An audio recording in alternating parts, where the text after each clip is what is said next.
Israel में सत्ता परिवर्तन हुआ। बेंजामिन नेतन्याहू की जगह नफ्ताली बेनेट इजराइल के नए प्रधानमंत्री बने।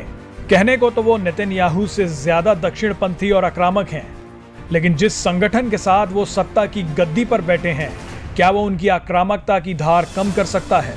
ऐसा क्या है कि नफ्ताली के आते ही ईरान सहित कई अरब देश खुश हो गए और हमास ने उन्हें हल्के में ले लिया।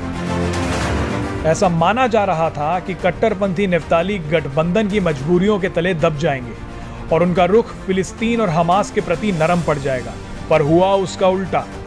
हमास ने नफ्ताली को कमजोर समझते हुए उनका स्वागत बम भरे गुब्बारों के साथ कर डाला। बस फिर क्या था, नफ्ताली को पहले ही दिन हमास को रौंदने का मौका मिल गया।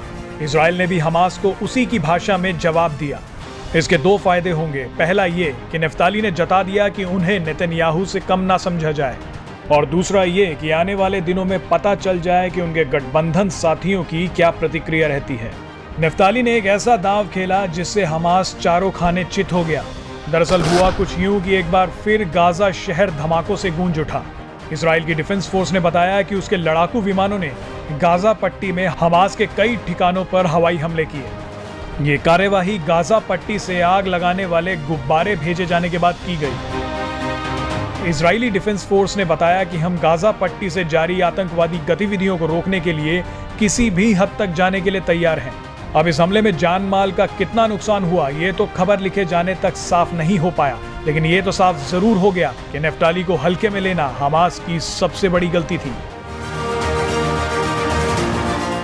अब बात करते हैं ईरान की। ऐसा क्या था कि इजराइल में सत्ता बदलने से ईरान खुश है?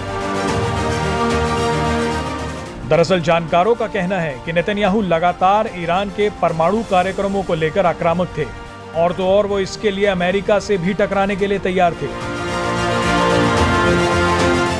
क्योंकि ईरान अमेरिका से ओबामा के वक्त हुई 2015 के परमाणु समझौते को बहाल करने के लिए बाइडेन सरकार से बातचीत कर रहा है, जिसे ट्रंप सरकार ने रद्द कर दिया था और ईरान पर कई आर्थिक पाबंदियां भी लगा दी थी। चलिए अब आपको बताते हैं कि सत्ता परिवर्तन से इजराइल और ईरान के रिश्तों पर क्या फर्क पड़ेगा। इजराइल में सत्ता परिवर्तन हुआ है, नए प्रधानमंत्री आए हैं, और क्या रिश्ते रहेंगे ईरान और इजराइल के?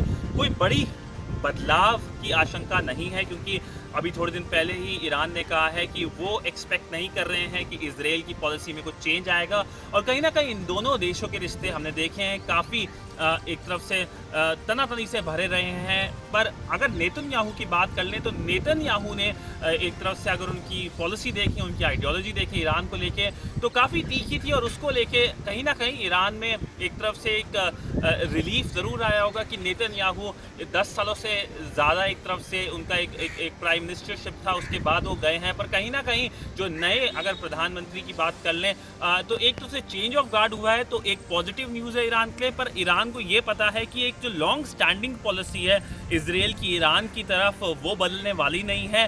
तो नेतन्याहू की जाने की थोड़ी शायद खुशी होगी, पर ये खुशी अगर पूरे एक लार्जर पर्सपेक्टिव में देखें, इसमें कोई बदलाव नहीं आने वाला है। पर अगर वेस्ट एशिया की लार्जर पॉलिटिक्स देख लें तो ये दोनों जो देश हैं, इनके जो रिश्ते हैं वो हमेशा से ऐसे रहे हैं, और अभी से नहीं। हमने देखा है कि पिछले कुछ सालों में नेतन्याहू की अगर बात कर लें तो नेतन्याहू ने यूएन में भी कितनी सारी पिक्चर्स दिखाई थी कैसे ईरान न्यूक्लियर बॉम्ब की तैयारी कर रहा है, और कहीं ना कहीं इस न्यूक्लियर थ्रेट को लेकर भी एक तरफ से इजराइल की पॉलिसी काफ़ी डिफेंसिव रही है ईरान को लेके। पर बहरहाल अब बड़ा फोकस ये है कि क्या वेस्ट एशिया में कभी शांति आएगी, ऐसा अभी नहीं लग रहा है। Presenting V News app available on Google Play and App Store. Download it now.